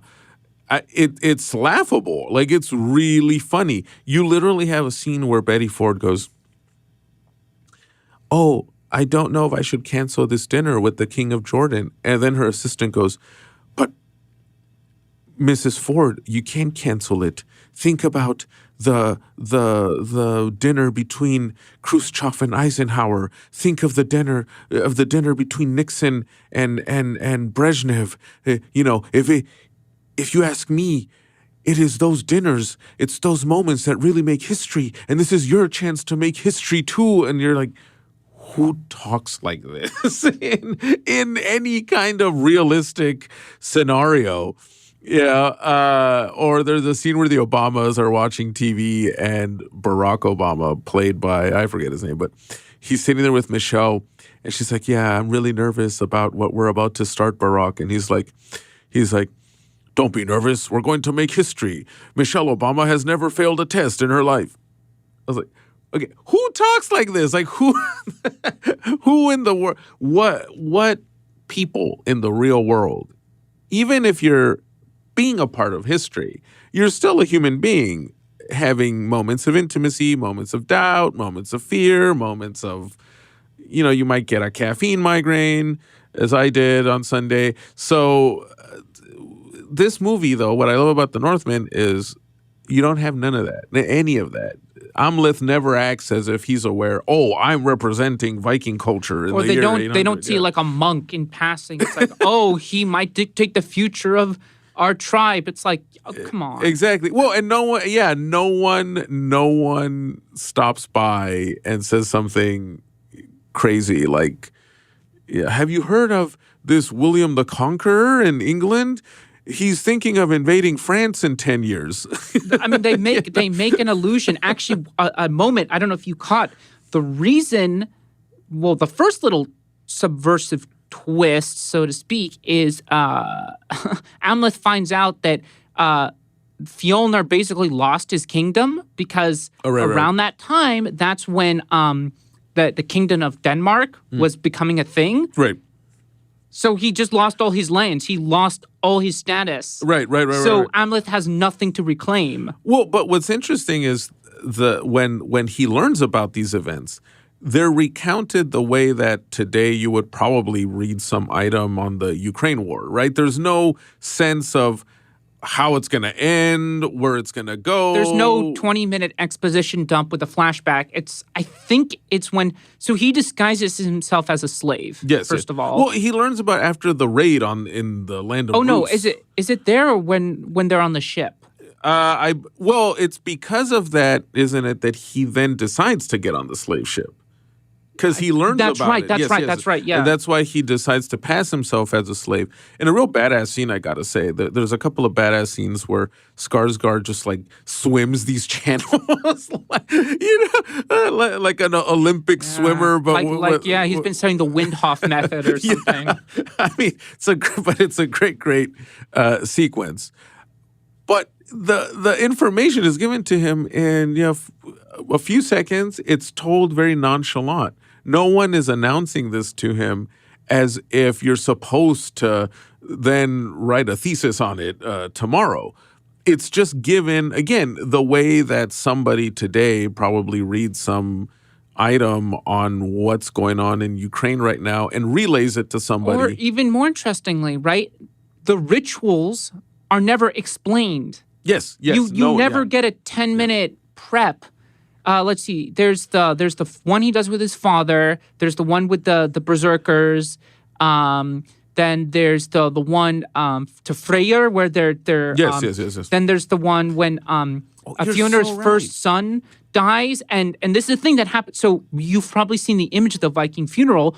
What you might not be aware of is they killed a maiden to be his lover in the afterlife. And you see that happen. They never exposit dialogue. You just infer what's happening. And even if you don't know history, what's so great about this, if you know history, you'll be like, oh, this is exactly right. This is amazing. If you don't know history, however, the visual language explains everything. You can just go with the flow. Your eyes comprehend what's going on. That's what being a filmmaker is. Just go with it. And you're so right. There's no expository speech like what you usually get in these historical epics where, let's say if a lesser director had done the scene with the ritual with Willem Dafoe in the beginning of the movie where Ethan Hawke and his son they drink this potion or this mixture as dogs. as dogs, and then engage in this ritual. A lesser director would have had Willem Dafoe literally explain everything before doing it. This is the root of, and if you take this, then this will happen. And then what I hate in movies, not only that, but they explain the stuff to characters. What lesser movies do, they explain this information to characters who would have already known this information. Yes, yeah. I hate that. And then sometimes, they bring in the foreign character so they can explain that stuff too. Yes. He never does that. The only time you sort of get it is when his father asks young Amleth about why they make the sacrifice to Odin. Yes. And he just explains just in a sentence about Odin losing his eye to gain this wisdom, and that's it. That's like the only time you ever get. Well, and it sounds natural. It's in the movie. It sounds the way a father, a parent, an adult, whatever, would explain it to a child, to a younger person. It doesn't feel like it's preaching to the audience or explaining forcefully to the audience what they're watching, what they're looking at. The other scene, how could I forget this? I forgot if it was after the amazing scene when he has the like spiritual battle with the dead soldier in the boat to get the sword. Oh yes, he talks to the he witch, as he's called. They don't explain who that character is or what he meant with Viking customs. Right. That's so true. Wow. Yes. You brought. He's just there, and you can understand what's happening, but he doesn't get explanation. Oh, I'm the he witch, and I've been here for all this time, and I'm like, no. He just does this ritual with him, and well, it's interesting. And I think that's when he explains the sword or like certain things about his fate, and that's. One, it's cool how you don't need the explanation. You just assume this is part of their cosmology. This is what makes up their let's say belief structure in this world. If you want to learn more about it, by all means, go pick up a book on Nordic culture. There's some really good ones out there. There's a great one called The Vikings. And there's a novel. Very original title. right. There's a novel, a very good informative novel I love by William T. Vollmann called The Ice Shirt, for anybody who wants to read a good Viking saga in a contemporary novel.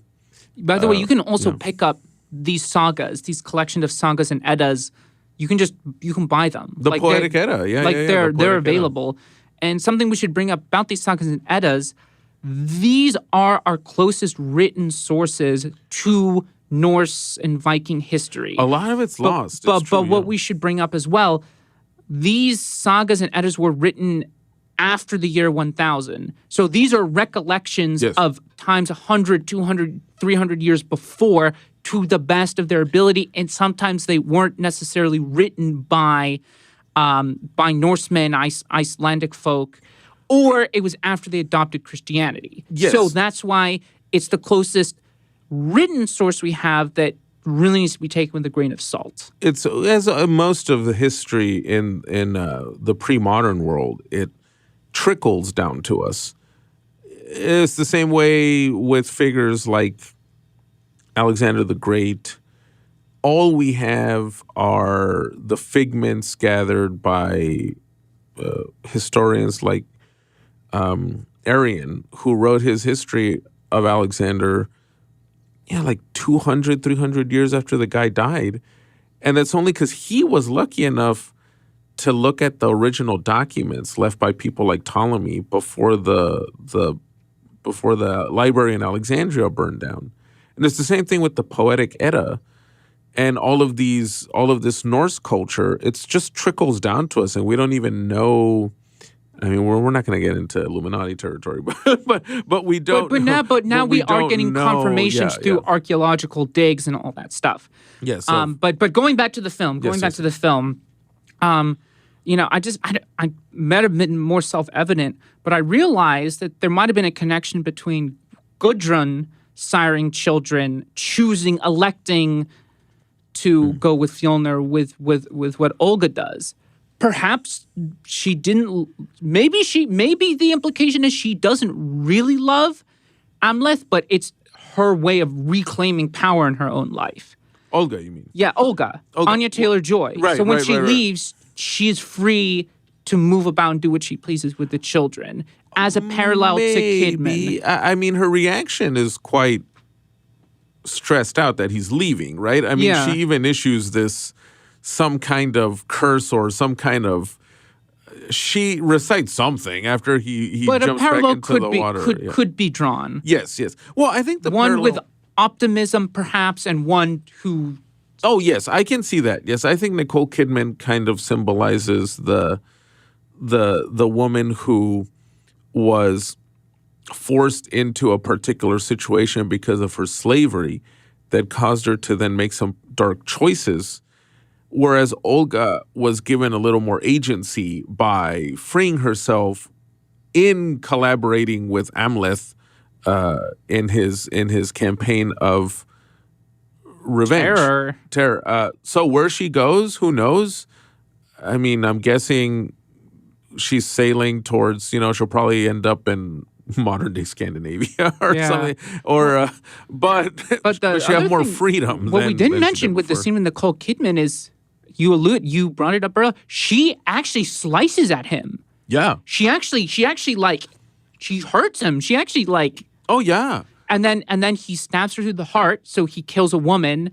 And then the son, her youngest son, who Amleth saves earlier, they did this ball game that we should mention. So yes, I brought up that he gets given privileges by the family because he saves the son during this crazy ball game that they do. I don't know if it was a proto. I don't know what it was. A proto cricket, but some crazy ball game. Ancient Nordic cricket. We can call it that. So that son that he saves then actually stabs him a lot in the back with a knife, and he cuts that dude in half. So he kills the kid, and then this brilliant shot. Fjolnir comes in. He doesn't fight him. He says nothing. He just collects the bodies, and he says, "I'll meet you at the gates of hell."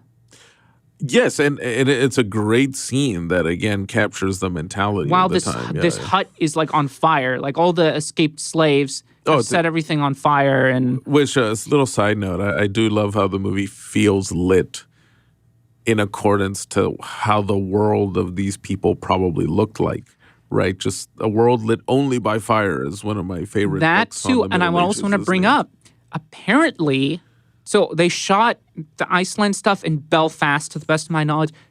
Those huts we saw were recreated by forensic archaeologists. Of course, down to the kind of wood they used and where everything would have been placed. So that set was real and built as close to how it would have been built in the year 985. Wow. So just want to throw that out there. Wow, that's pretty cool. But yeah, I thought that Fjolnir in that scene when that hut is on fire, I actually thought they were going to fight there. Oh, but he just says, "I'll meet you at the gates of hell," and just drags the bodies out. And of course, the gates of hell turns out to be an actual Icelandic volcano. If I would have told you in a non-cheesy way that you would see two naked men fighting shredded naked dudes fighting with swords and shield in a volcano in a movie that wasn't a joke, you probably would have laughed at me. But it's actually a really dramatic, intense, and powerful. It's not Revenge of the Sith, basically. It's not. It is very intense and powerful and mythic. Again, he really taps into what myth entails. So you may think, come on, two naked guys cannot fight on a while walking barefoot on an Icelandic volcano. Well, I don't know. I've never tried it, so I don't know. But in terms of myth, it's perfect. That's the thing. Fantastic. Maybe they did for real. Maybe that would have happened. Or they just fought in a little cavern and talking about believing the gates of hell. They imagined. Yeah, that they would be in a setting like this. But for them, it's real.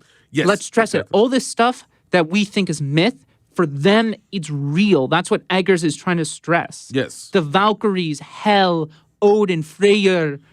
It's real to them. It's real. This is what forms their mindset. Again, telling Amleth Valkyries aren't real is like telling I don't know what's we keep mentioning Christianity, but it's like telling like I don't know, Mary Magdalene isn't real. real? Yeah, I don't know. Well, like telling a Mormon the angel Moroni is nonsense or something.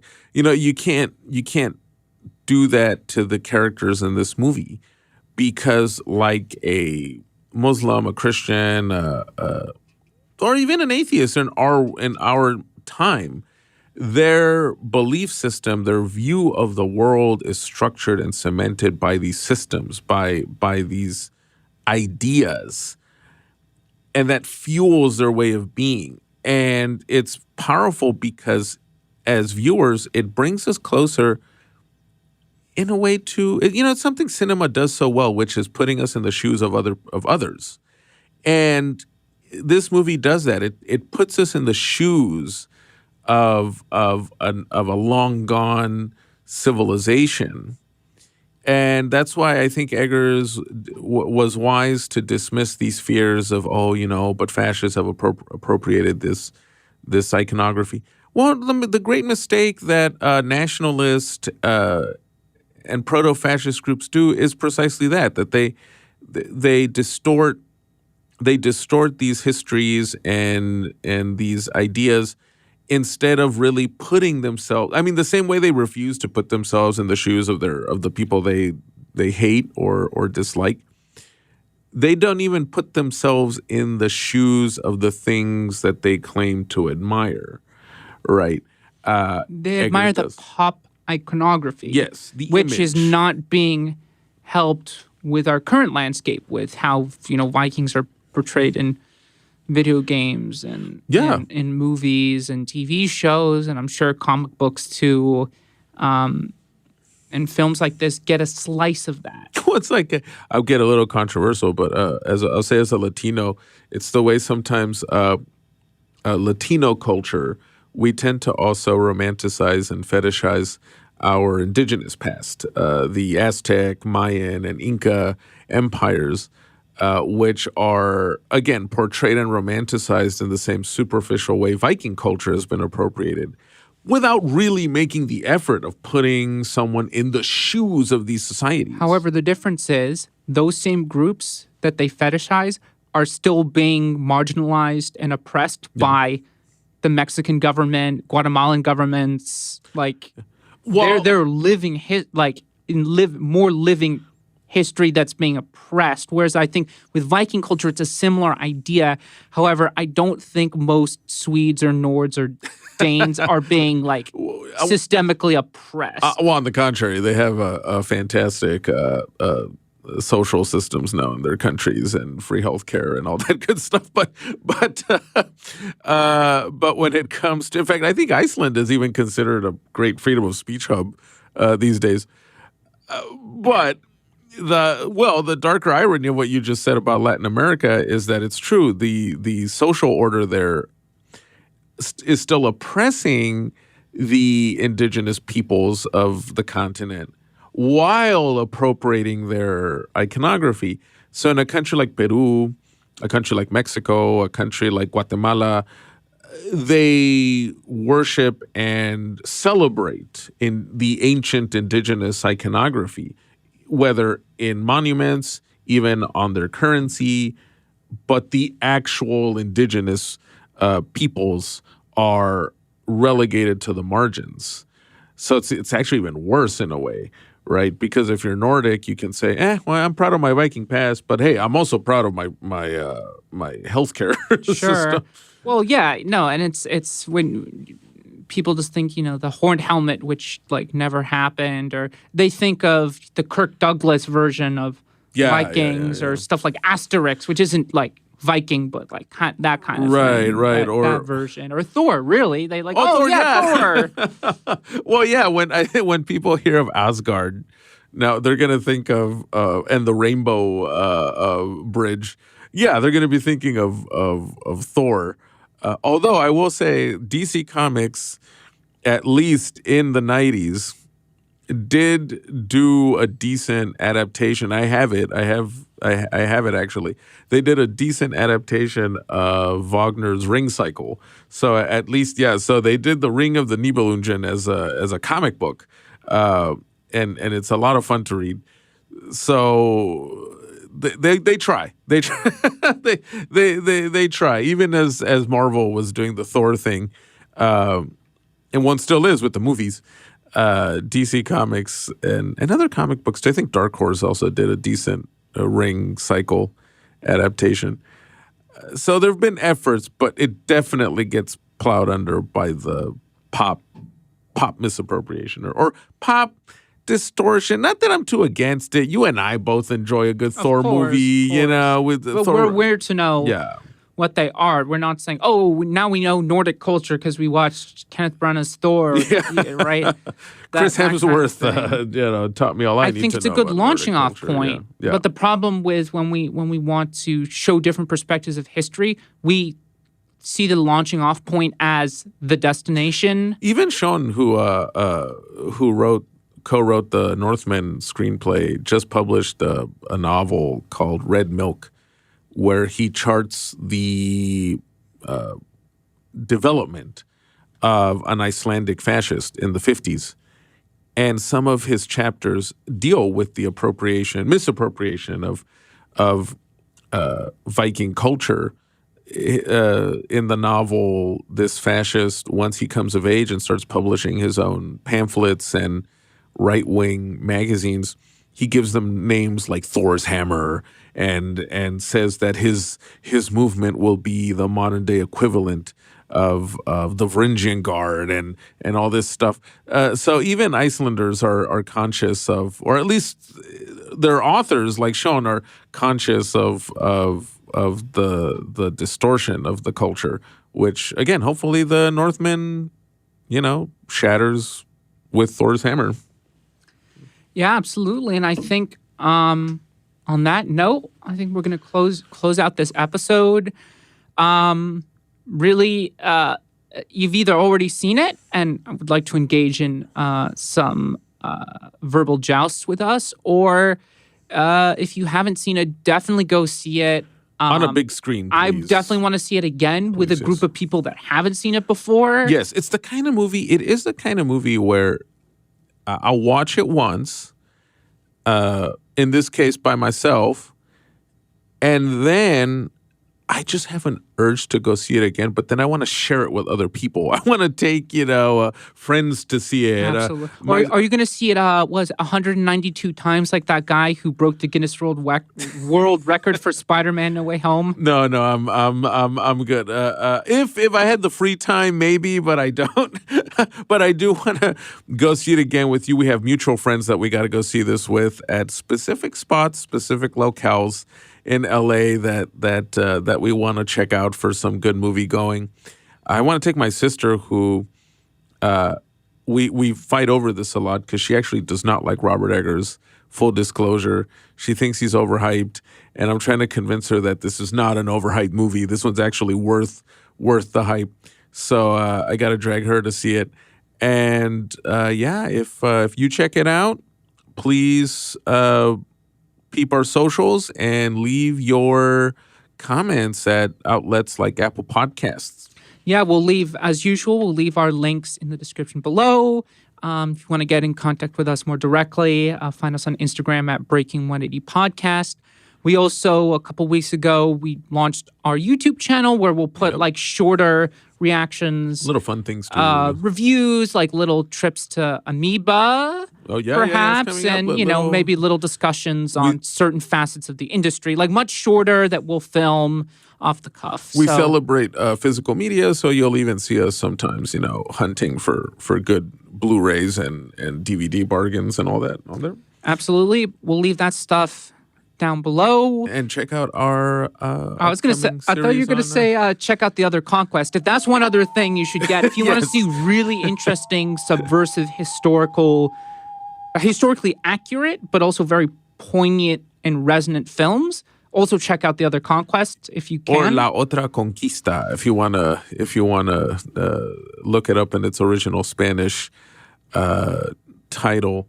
I mean, it really is the only other one I can compare to this one in terms of authenticity. It's a very different kind of film. It does touch on spirituality, but in no terms one's of face tone, gets chewed off. Yeah, exactly.